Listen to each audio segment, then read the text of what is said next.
মুস্তাফিজের পারফরমেন্স নিয়ে কিন্তু একটা আমরা চিন্তিত ছিলাম। গত এক বছর থেকে আসলে স্ট্রাগল করছিল। চেন্নাইয়ের পরে যত ম্যাচ খেলবে আমার মনে হয় যে সে পার্সোনালি অনেক বেনিফিট হবে, তার সাথে সাথে বাংলাদেশে অনেক বেনিফিট হবে। মুস্তাফিজুর রহমান আইপিএলে একদিকে উইকেট নিচ্ছেন তো অন্যদিকে দেদারসে রান বিলাচ্ছেন।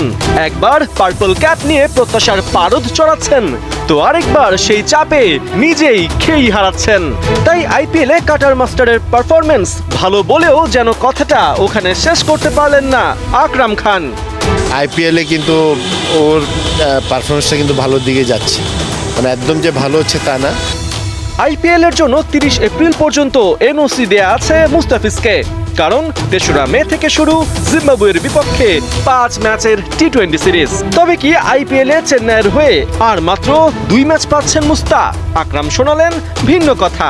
সত্যি কথা বলতে কি, ও চেন্নাইয়ের পরে যত ম্যাচ খেলবে আমার মনে হয় যে সে পার্সোনালি অনেক বেনিফিট হবে, তার সাথে সাথে বাংলাদেশে অনেক বেনিফিট হবে।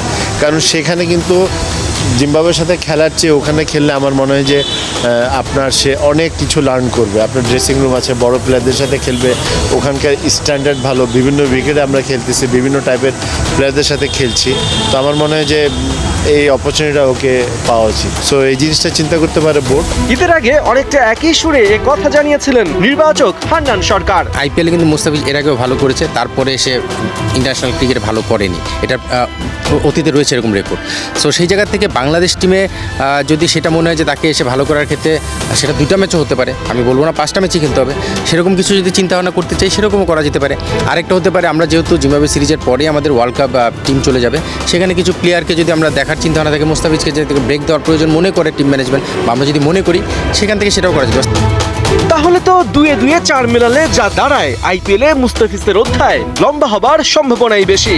এই মুহূর্তে 5 ম্যাচে মুস্তার ঝুলিতে 10 উইকেট, তবে ইকোনমি 9-এর উপরে। ঠিক এই জায়গাতেই মুস্তাফিজকে নিয়ে ভাবনা বেশি। যতই আইপিএল এর জন্য তাকে ছাড় দেয়া হোক, পারফরমেন্সের গ্রাফ নিচে নামলে শুধু চেন্নাইতে না, বিশ্বকাপেও মুস্তাফিজকে নিয়ে টিম ম্যানেজমেন্টের ভাবনা নড়বড়ে হয়ে যাবে। এখানে আমি বলছি না মুস্তাফিজ খারাপ করেছে বা খারাপ করবে।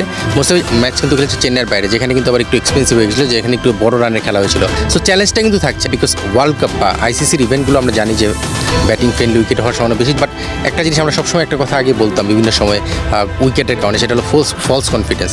সেই ফলস কনফিডেন্সটার জন্য আমরা আবার নিয়ে নিই এখান থেকে, তাহলে সমস্যাটা হবে।